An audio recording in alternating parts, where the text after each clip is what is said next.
Paling lambat pada bulan November, fase panas perang di Ukraina akan berakhir. Ini adalah pernyataan dari Volodymyr Zelensky. Dan ingatkah Anda, belum lama ini negosiator utamanya sekaligus Sekretaris Dewan Keamanan dan Pertahanan Nasional Ukraina, Rustem Umerov, pergi ke beberapa perundingan rahasia tertutup, baik dengan delegasi Amerika maupun dengan orang-orang Eropa. Jadi, hari ini muncul rincian di balik layar tentang perundingan antara Amerika Serikat dan Ukraina, yang mendorong Volodymyr Zelensky untuk membuat pernyataan bahwa paling lambat pada bulan November, fase panas perang di Ukraina akan berakhir. Zelensky sebelumnya menyatakan bahwa sejak akhir tahun lalu, Rusia mulai kehilangan inisiatif di medan perang di Ukraina, yang semakin mendekatkan kemungkinan berakhirnya perang. Dan dalam konteks inilah pernyataan Zelensky muncul, bahwa menjelang musim dingin akan diambil keputusan penting terkait garis depan. Dan tiba-tiba muncul pernyataan dari pejabat tinggi Gedung Putih, bahwa setelah gagalnya negosiasi dengan Iran, Donald Trump akan kembali mencari kemenangan cepat. Dia menyukai kemenangan militer dan diplomatik yang cepat, namun saat ini dia menemui jalan buntu di seluruh arena internasional.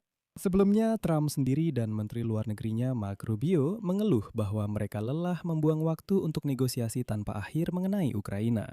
Orang Rusia juga menyatakan bahwa mereka juga lelah dengan kunjungan terus-menerus Stephen Witkoff ke Moskow yang tidak menghasilkan apa-apa. Namun sekarang, setelah kegagalan di Iran, Trump sangat membutuhkan suatu kemenangan menjelang pemilihan Kongres pada bulan November.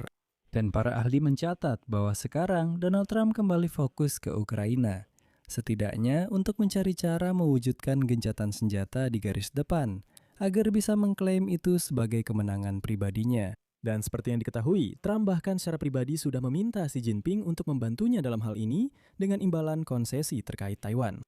Nama saya Alexei Pichi dan mari kita bahas topik ini bersama-sama. Tapi sebelum kita mulai, saya minta kalian untuk subscribe ke channel ini, like videonya, tulis komentar apa saja untuk mendukung channel YouTube ini, dan jangan lupa follow channel Telegram saya, Pichi News. Linknya ada di deskripsi video ini. Jadi, Presiden Ukraina Volodymyr Zelensky baru-baru ini menyatakan bahwa sejak akhir tahun lalu, Rusia mulai kehilangan inisiatif di medan perang di Ukraina, yang mendekatkan kemungkinan berakhirnya perang. Berikut kutipannya. Sekarang mereka mulai menyerang kami dengan serangan rudal besar-besaran. Alasan utama mereka melakukan ini adalah karena mereka kalah di medan perang. Selama sebulan, mereka tidak berhasil menduduki lebih banyak wilayah daripada yang mereka kehilangan dalam bulan yang sama. Menurutnya, situasi yang sedang berkembang ini membuka peluang untuk negosiasi damai. Kutipan lagi. Sebelum musim dingin, kita perlu menemukan cara diplomatik untuk duduk dan berbicara. Namun, itu tergantung pada tekanan terhadap kekuasaan Vladimir Putin. Tekanan di masyarakatnya, tekanan melalui sanksi, bukan mencabutnya, tetapi memberlakukan yang baru. Itu bagus, itu adalah jalan diplomatik. Dalam negosiasi dengan Rusia, negara-negara Eropa harus ikut serta, khususnya Inggris, Prancis, dan Jerman. Namun untuk itu, Moskwa harus siap berdialog dengan Ukraina dan Eropa.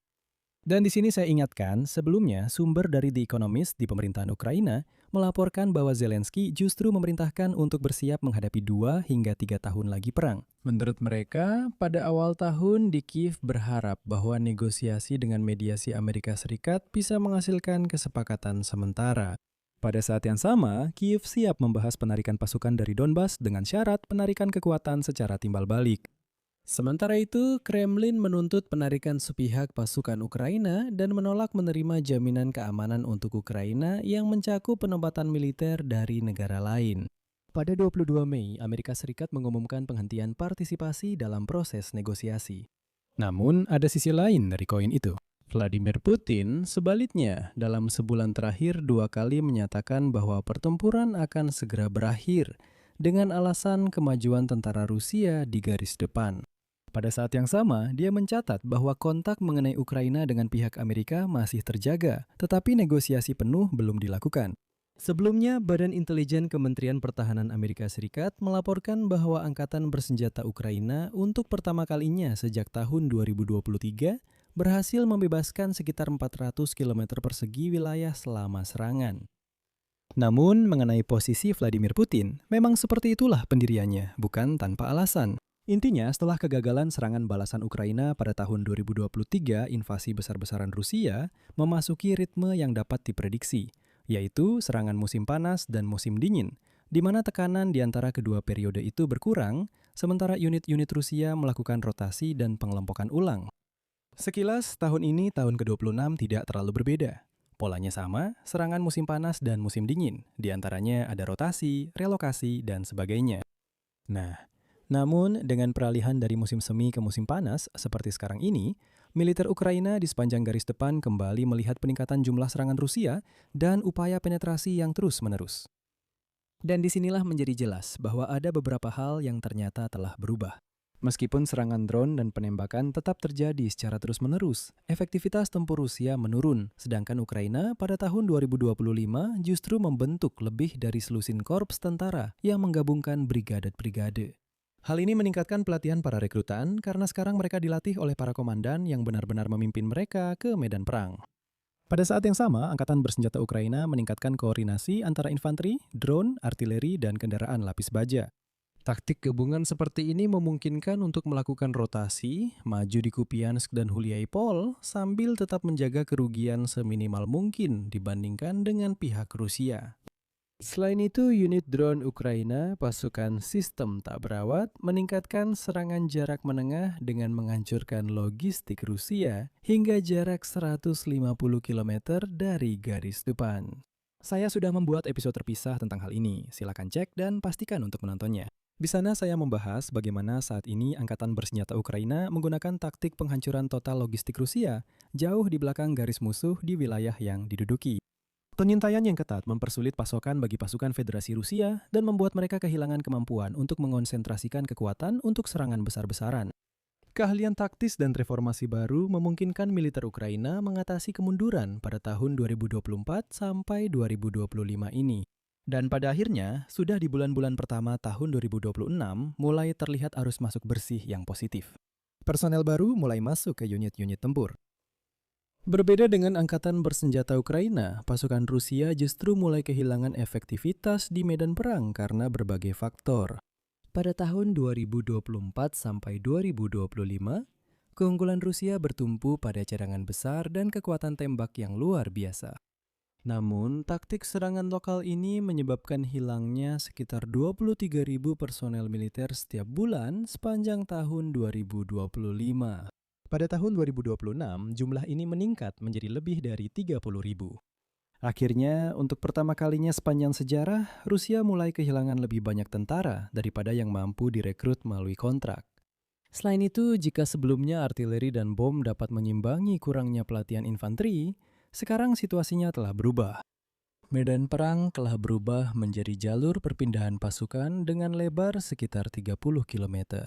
Inilah yang oleh militer disebut sebagai zona pembunuhan.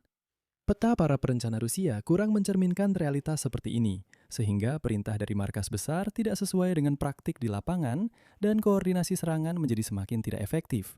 Dan dalam situasi seperti ini, semua perhatian kembali tertuju pada Amerika Serikat. New York Times menulis bahwa Donald Trump sangat lelah dengan negosiasi mengenai Ukraina karena negosiasi tersebut tidak memberinya kemenangan cepat. Orang-orang Rusia pada gilirannya juga menyatakan bahwa mereka lelah. Lelah dengan kunjungan berkala Steve Witkoff dan Jared Kushner ke Moskow. Rusia menginginkan proses diplomatik yang stabil dengan sejuta kelompok kerja dan pertemuan rutin. Selain itu, Moskow ingin Washington mengirimkan duta besarnya ke sana, dan intinya pembicaraan ini bisa berlangsung berbulan-bulan, melakukan negosiasi dalam berbagai kelompok kerja. Namun, secara tak terduga, kebuntuan Donald Trump dalam perang dengan Iran bisa membantu Ukraina. Masalahnya, seperti yang Anda ketahui, sehari sebelumnya Iran menyatakan bahwa mereka secara resmi keluar dari negosiasi dengan Amerika. Namun, bahkan jika Amerika Serikat dan Iran berhasil mencapai kesepakatan untuk membuka Selat Hormuz, Iran tetap akan mempertahankan masa depan program nuklir dan rudalnya pada tingkat yang sama seperti sebelum perang dimulai. Iran sangat memahami keengganan Donald Trump untuk melanjutkan aksi militer besar-besaran, dan karena itu bisa memperpanjang negosiasi selama berbulan-bulan atau bahkan bertahun-tahun, seperti yang terjadi dengan pemerintahan sebelumnya. Iran ahli dalam hal ini, dan akibatnya, tidak ada perjanjian damai yang diharapkan dalam waktu dekat. Selain itu, di antara masalah Donald Trump juga terdapat masalah jalur Gaza. Semua orang agak lupa tentang hal ini, saya ingatkan kembali. Presiden Amerika Serikat dengan antusias menceritakan tentang sebuah rencana perdamaian yang terdiri dari 20 poin yang dimulai dengan perlucutan senjata kelompok Hamas, pembentukan pasukan stabilisasi internasional, dan pada akhirnya mengubah jalur Gaza menjadi seperti Uni Soviet. Menjadi, seperti yang dia sendiri katakan, wilayah yang gemerlap dengan menara kantor kaca dan resor tepi laut. Namun, 8 bulan telah berlalu sejak saat itu dan tidak ada yang berubah sama sekali. Dan sekarang, semakin banyak penasihat Donald Trump yang membisikkan kepadanya bahwa perang Rusia melawan Ukraina sudah saatnya untuk diakhiri.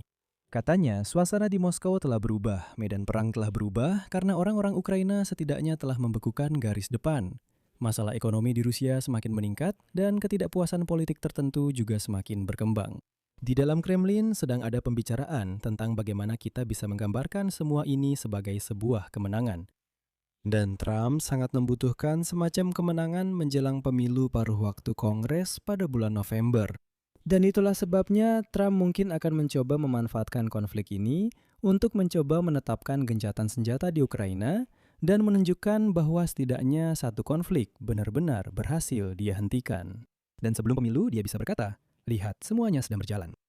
Iran sedang dalam proses, Gaza juga sedang dalam proses. Saya sudah bilang akan menyelesaikan masalah dengan Ukraina. Nah, silahkan, sudah saya selesaikan. Dan logika inilah yang sekarang mendorong Volodymyr Zelensky untuk menyatakan bahwa tepat pada bulan November, ada peluang untuk mencapai kesepakatan mengakhiri fase panas dari perang ini. Di sini saya akan berhenti sejenak. Tuliskan pendapat dan kesimpulan Anda di kolom komentar di bawah episode ini. Jangan lupa subscribe channel ini, tekan lonceng, dan beri like. Jika Anda ingin mendukung kerja saluran YouTube ini, Anda bisa melakukannya dengan donasi melalui tautan dan informasi yang ada di deskripsi video ini. Selain itu, jangan lupa subscribe ke channel YouTube saya yang sepenuhnya berbahasa Ukraina. Ini adalah channel baru milik Alexei Pichi. Peci. Jika Anda ingin mendapatkan berita dalam bahasa Ukraina, tautannya ada di deskripsi. Jangan lupa untuk subscribe. Itu saja dari saya. Jaga diri Anda. Sampai jumpa semuanya.